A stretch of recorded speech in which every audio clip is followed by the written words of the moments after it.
I usually stick to reporting the straight news, but today I'm going to drop some knowledge bombs on you and pull back the curtain a little bit.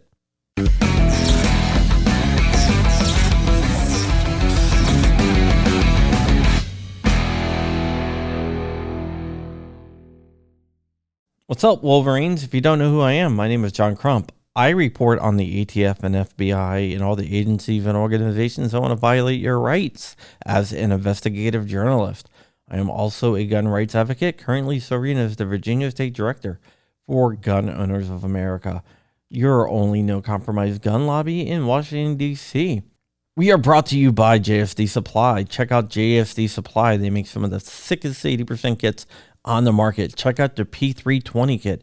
It's insane. We are also sponsored by Tusk, TUSC.network. Tusk is a cryptocurrency helping us take back the power from big banks. If you can do me a huge favor and like this video, it would really help with the algorithm. We know YouTube is suppressing gun channels, and we can help defeat that by using the machine technology against them, kind of like the Matrix. I want to talk a little bit about the David Chipman nomination being pulled. Not so much that the nomination got pulled, but the media's response to the nomination being pulled. I want to pull back the curtain a little bit and show you how advocacy and the media crosses paths. If you notice the narrative surrounding David Chipman's nomination being pulled in the mainstream media, it all looks the same. And you wouldn't be wrong for thinking that. The narrative isn't about David Chipman being a terrible nominee. It's not about his racist statements in the past. It's not about him losing his duty gun. It is that the gun lobby forced the senator's hands and was able to kill the nomination. It was about how somehow the gun lobby got to these Democrats in the Senate and had them remove their support from David Chipman.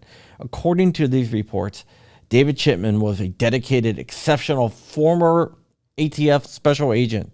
These papers reported that David Chipman would have been a perfect ATF director.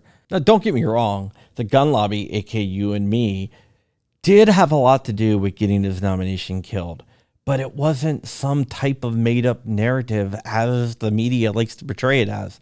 The gun lobby, aka you and me, just shined the light on his major issues and showed that he wasn't such a good guy. How do all these journalists come to the same wrong conclusion? Well, what happens is anti-gun groups like Giffords, Everytown, and Brady send out a bunch of press releases and talking points to friendly publications. These publications use these talking points as bases for their articles. A lot of times phone calls are made between the journalist and the anti-gun groups. Their bankroll crushes ours. Plus, most mainstream media sites fall on their side of the fence when it comes to guns. The biggest reason is that journalists are under immense pressure to hit deadlines. And here comes someone who is willing to hand over something that will let them complete 90% of their work.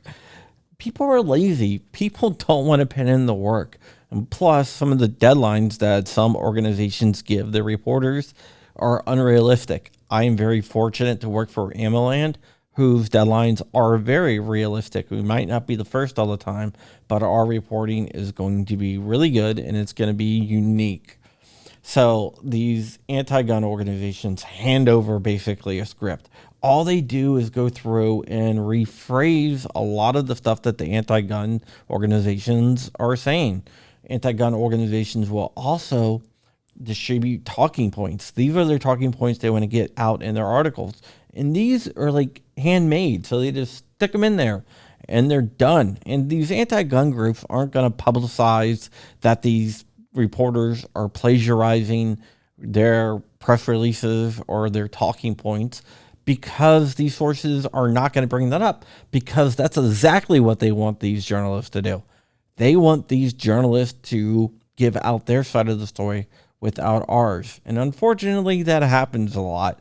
And that's just the fact of life. But guess what? It's not all gloom and doom for our side in shaping the narrative. We have something that they don't. Our power is in our grassroots movement. They have what we call AstroTurf, basically a lot of money to simulate grassroots movements, but they're not grassroots movements. Grassroots is what actually gets through to the people. and you can help with this. What I need you to do is to engage your family and friends about why David Chipman was terrible and why he shouldn't be a gun czar and why he has no place in any administration because he's a partisan hack who is an anti-gun advocate. We can do that through social media and even just talking to people. So I want you to get out there and I want you to engage. They think the gun lobby is this all-encompassing boogeyman. And that's exactly what I want us to be. Remember, I'm not the gun lobby. You're not the gun lobby. We are the gun lobby together, and we can get things done by working together with true grassroots movements.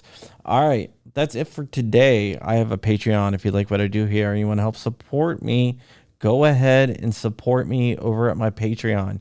I have a live channel where we talk to people from around the world about different things.